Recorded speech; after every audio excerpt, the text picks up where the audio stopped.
Olá, seja muito bem-vindo. É bom estarmos juntos. Este é o programa A Vida em Foco. A sociedade tem muitas perguntas. O Espiritismo tem as respostas para os desafios da existência humana. Nosso programa apresentará reflexões especiais para você.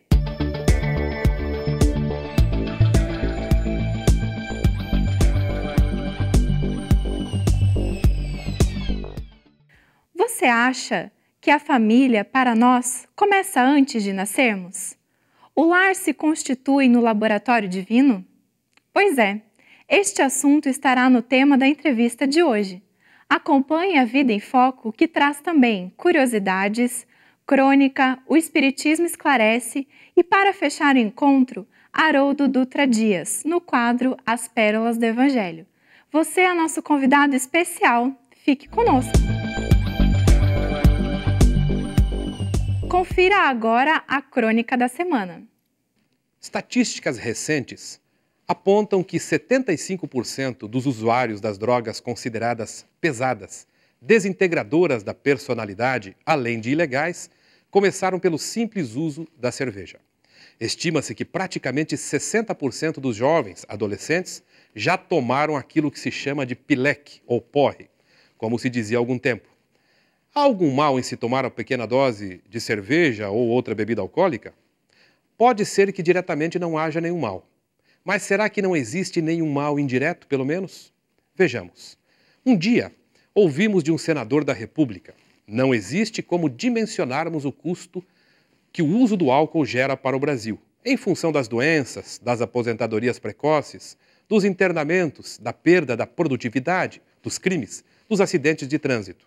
Argumentam alguns ainda que a indústria da bebida alcoólica gera dinheiro para o país, através dos impostos, trazendo riqueza. Hoje, um dos homens mais ricos do Brasil é proprietário de uma indústria de bebida alcoólica. Argumento parcialmente verdadeiro. Observemos. Segundo estatísticas do governo britânico, na Inglaterra, o déficit anual entre a arrecadação de impostos sobre a produção e venda da bebida alcoólica e o que o sistema de saúde gasta com o tratamento dos usuários do álcool é da ordem de 80 bilhões de euros. Trata-se de uma luta desigual. Por um lado, o governo faz campanhas extraordinárias no sentido de reduzir o consumo e até no sentido de proibir o uso entre menores. De outro, todos os dias, bares estão sendo construídos para a venda do álcool, objetivando tão somente, sem preocupação alguma, o resultado financeiro através da oferta indiscriminada dessa droga.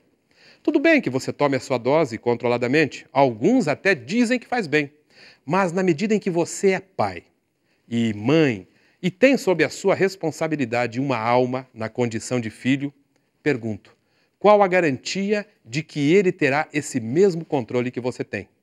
Não sabemos toda a história desse espírito que recebemos como filho ou filha?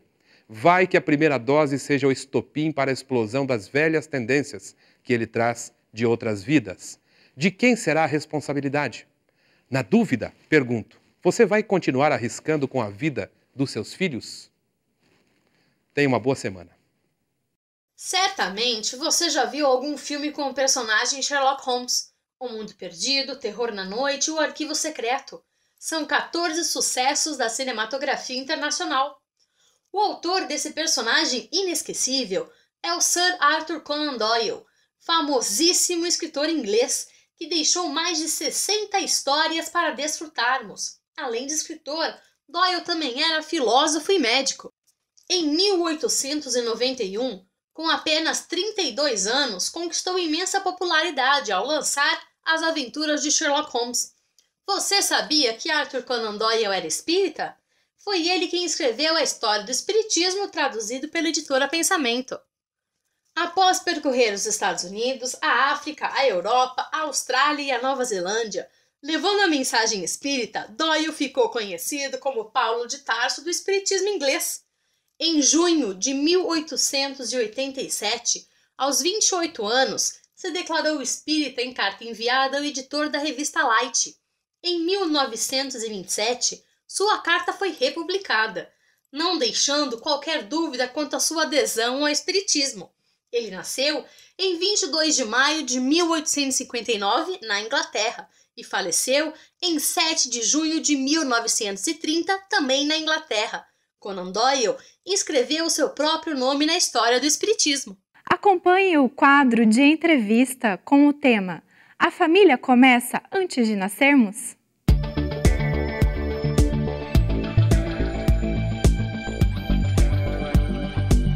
Olá, estamos de volta então com o nosso bloco de entrevistas do programa A Vida em Foco. Hoje nós contamos com a presença do amigo Daniel Dallagnol, servidor público do estado do Paraná, frequenta a Sociedade Espírita Filhos da Verdade e vai tratar conosco de um assunto muito interessante, os laços de família à luz da doutrina espírita, o lar, seus conflitos, suas dificuldades, suas felicidades, tristezas e desafios.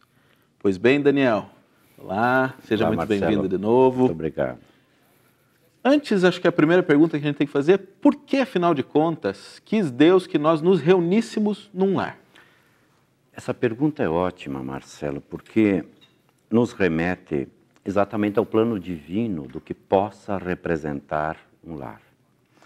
Criatura alguma vem, ou nenhuma vem para uma convivência no lar, sem que para ela esteja destinada uma construção sob o aspecto divino do ser.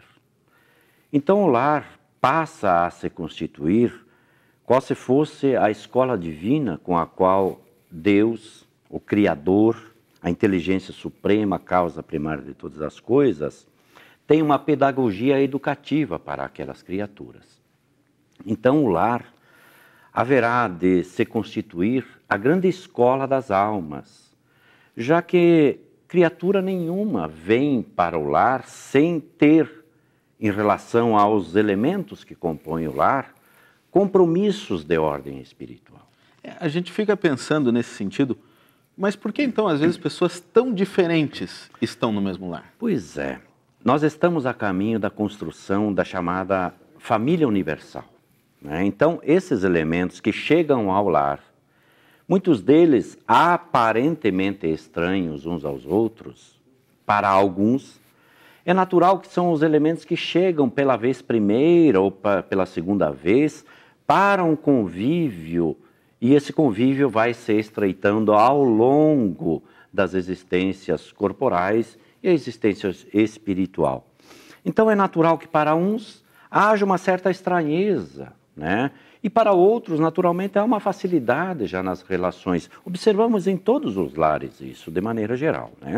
Mas me explique bem isso, então. Quer dizer que as pessoas que estão no lar já se conheceram outras vezes? A grande possibilidade, sim, de já terem estabelecido laços de convivência corporal, portanto, espiritual.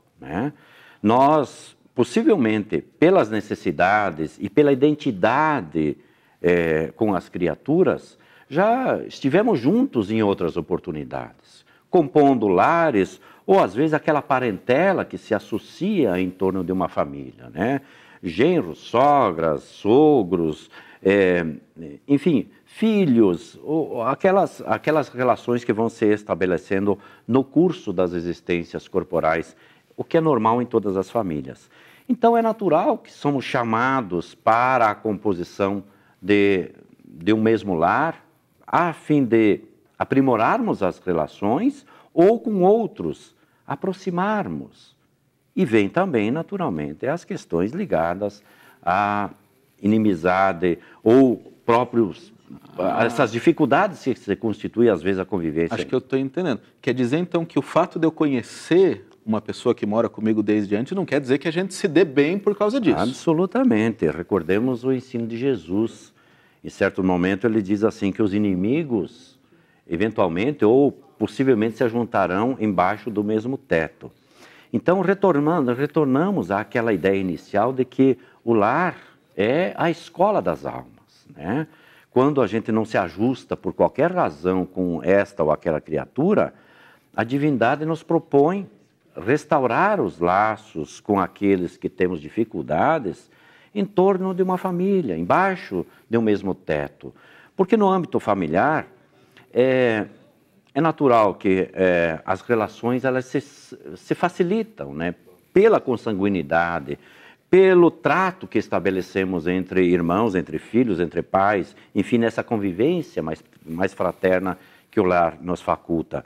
Então é natural que os espíritos se ajuntem embaixo de um mesmo teto, ou em torno dele, a fim de aprimorar os laços de ordem espiritual. Família nenhuma se constitui a esmo. Né? Isso quer dizer que não há acaso, então, absolutamente. Na família. A ideia de que a gente nasce no lugar errado é absolutamente errada. Né? Muitas vezes nós pedimos, imploramos a própria lei divina, a divindade, que nos situe num certo lar, a fim de estabelecermos relações com aquelas criaturas. Mas isso é muito interessante, porque alguns filhos dizem frequentemente aos seus pais, mas eu não pedi para nascer, você que quis que eu nascesse. No corpo a gente fala essas coisas, né? Mas no mundo espiritual, pela liberdade natural e pela consciência, digamos assim, plena ou relativamente do espírito, nós passamos a entender que as coisas não são bem assim. Nós imploramos, às vezes séculos, para reencarnar junto com um conjunto de outros espíritos, a fim de restaurarmos relações. A coisa não é assim como a gente se expressa. Então agora o pai que pode dizer o contrário, não, eu que aceitei que você viesse, seria justo isso? É verdade, então? Sem dúvida nenhuma. Isso é verdadeiro, no sentido de que, sob o ponto de vista da pedagogia divina, sempre há, ou na grande maioria das vezes, há o consentimento dos pais e o consentimento também dos filhos em encarnar naquele lar, naquele instante, onde há aquelas conjugações de forças espirituais, de interesses de ordem moral, para que as criaturas ali se encontrem e recomponham-se perante a lei divina. Então você estaria dizendo para mim que a família não é uma instituição que o homem criou, então, é isso? Absolutamente. Se enganam e muito aqueles que imaginam que a família, essa instituição divina, ela está decadente. Nós observamos ao longo da história da humanidade que a família, mesmo no Império Romano, sempre foi tida como o elemento educativo das sociedades. Então se enganam de longe quem imagina que a família é uma instituição falida. Família é a instituição divina, onde os espíritos se reencontram ou se encontram para se reeducarem. Bom, já entendemos então que a família é divina e na volta do nosso intervalo nós vamos conversar um pouquinho então sobre como cultivar melhor esses laços, como melhorar a relação dentro da nossa família. Iremos para um breve intervalo e logo voltaremos com a entrevista.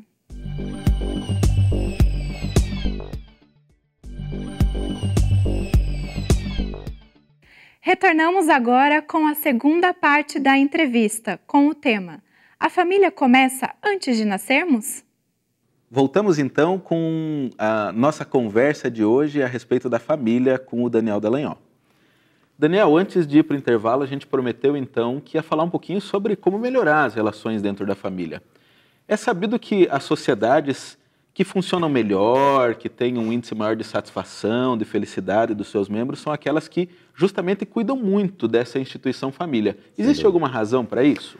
Nós vamos emprestar, Marcelo, os conceitos de todas as ciências sociais que basicamente apontam para o seguinte aspecto, de que quando a família é bem cuidada, naturalmente despejam na sociedade também elementos bem cuidados.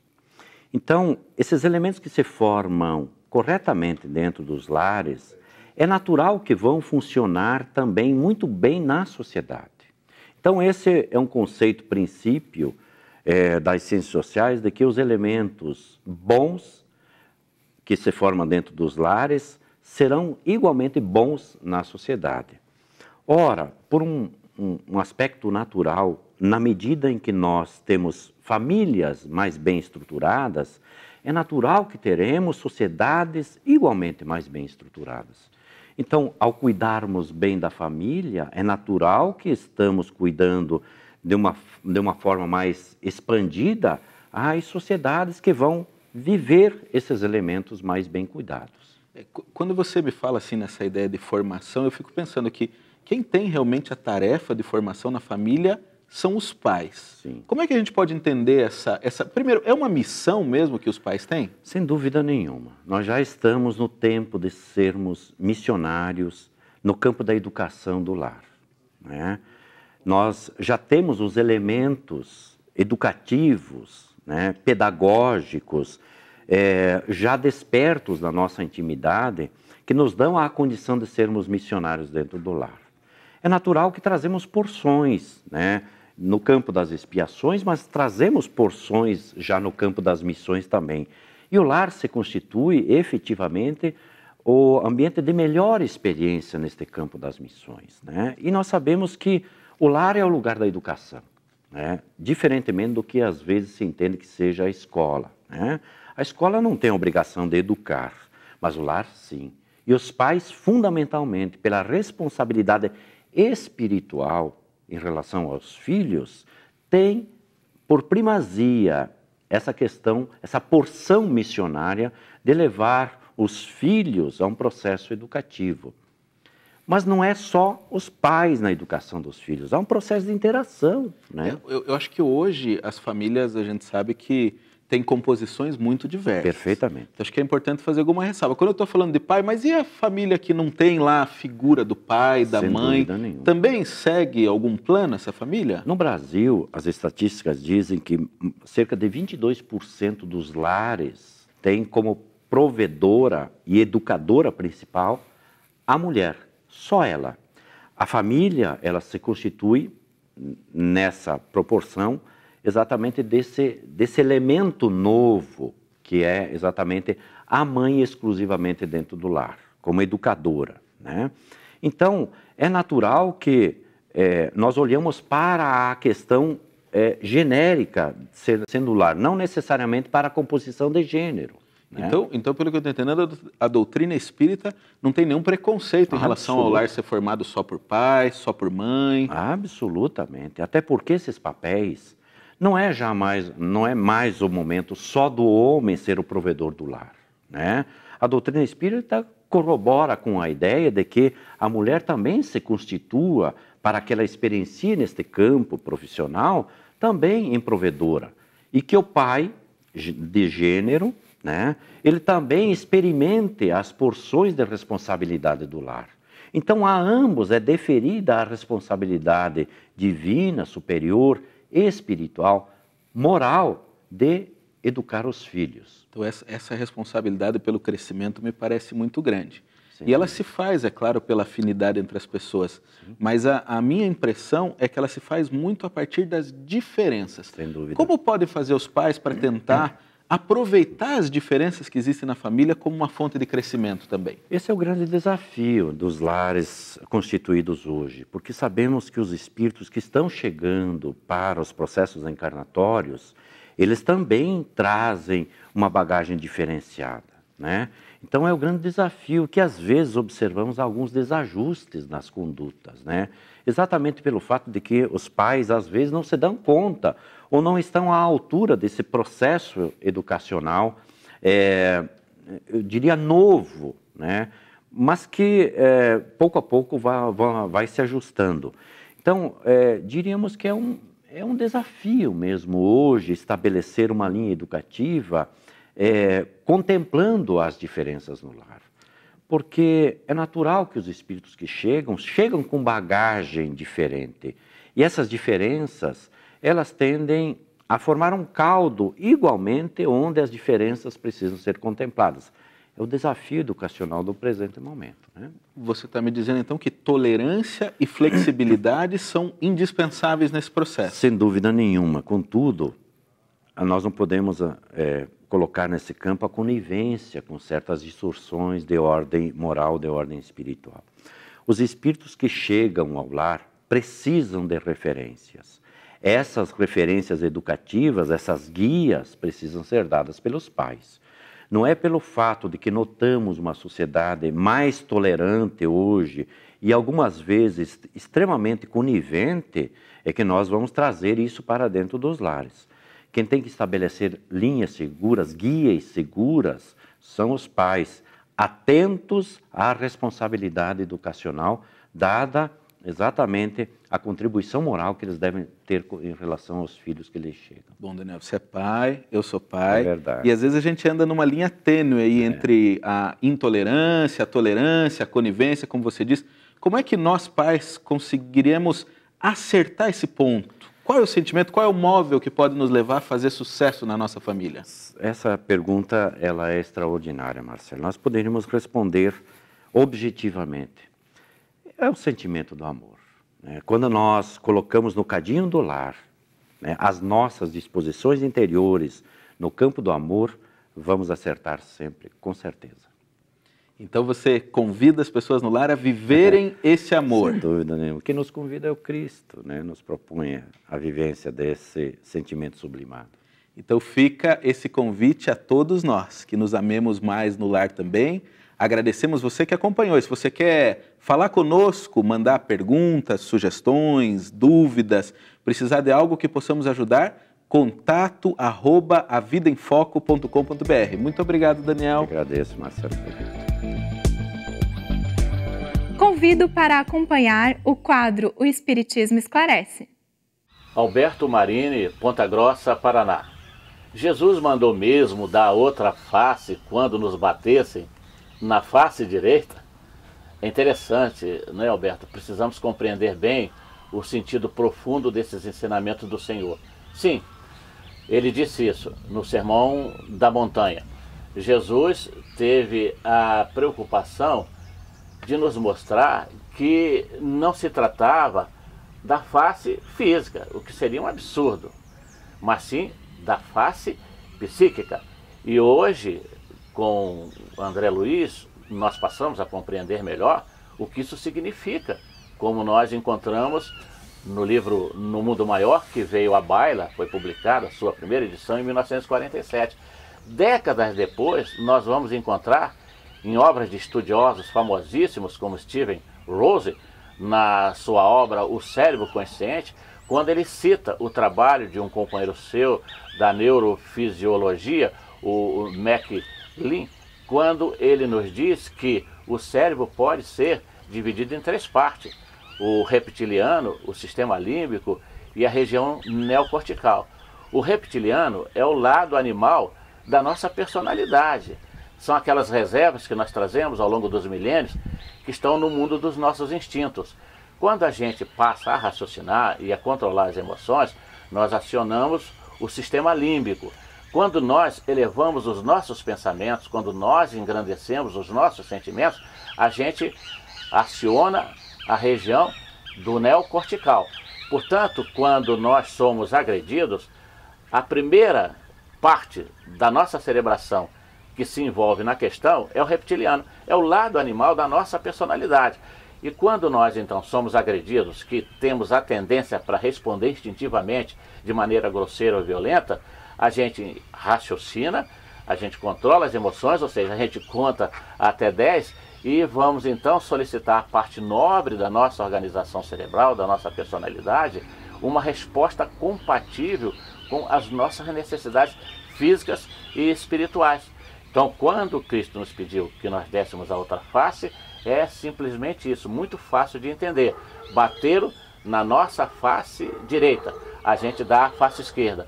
Bateram no lado animal, a gente responde com o nosso lado espiritual e nosso próprio benefício. Vejam, isso é de uma grandeza absoluta. Quando nós assim entendemos, passamos a compreender definitivamente que não vale a pena a gente conflitar com aqueles que não nos compreendem, e sim dar a eles a tolerância que nos cabe como verdadeiros cristãos. Acompanhe conosco na presença de Haroldo Dutra Dias, As Pérolas do Evangelho. Olá, pessoal! Bem-vindos a mais um episódio do programa Pérolas do Evangelho. Hoje, na sequência, continuaremos abordando o monoteísmo judaico, o monoteísmo do povo hebreu, que é o monoteísmo que deu origem ao que nós chamamos de Velho Testamento e que os hebreus chamam de Bíblia hebraica. Mas hoje nós falaremos de um aspecto diferente. Vamos falar sobre a idolatria. No episódio passado, nós comentávamos que o monoteísmo judaico não admitia estátuas, gravuras, figuras, nenhum tipo de imagem que retratasse o Deus único, o Deus Criador de todo o universo. Pois bem, o povo hebreu vivia cercado de outros povos, e esses povos costumavam adorar deuses, deuses que representavam, na sua maioria, forças da natureza. Então, naquela época, era comum adorar-se a deusa da fertilidade, deusa da agricultura, deusa da sabedoria, o deus da riqueza, que é Mamon, e vários outros deuses. Para vários aspectos da vida natural e da vida social, os povos construíam deuses, imaginavam a sua forma, que geralmente era semelhante à forma humana, ou era uma mistura da forma humana com a forma de algum animal, e construíam templos, estátuas, representações iconográficas, ou seja, imagens desses deuses. Por essa razão, um dos pontos fundamentais da mensagem dos profetas era o combate ao que eles chamavam de idolatria. Adorar outros deuses era chamado de idolatria. Mas não nos enganemos, não se trata apenas da adoração a imagens. O que se combatia era a adoração a qualquer força da natureza, seja ela exterior ou interior. Adorar potenciais anímicos do ser humano ou adorar força da natureza era considerado idolatria, porque a criatura poderia somente amar e adorar ao Deus único. Toda vez que ela se encantava com uma força natural ou toda vez que ela se encantava com um potencial dela mesma, isso era tido à conta de idolatria. Obrigada pela sua companhia. A Vida em Foco retorna ao seu lar na semana que vem. E você também pode ajudar a produzir o nosso programa. Participe! Mande as suas sugestões para contato@avidaemfoco.com.br. Esperamos você! Ótima semana!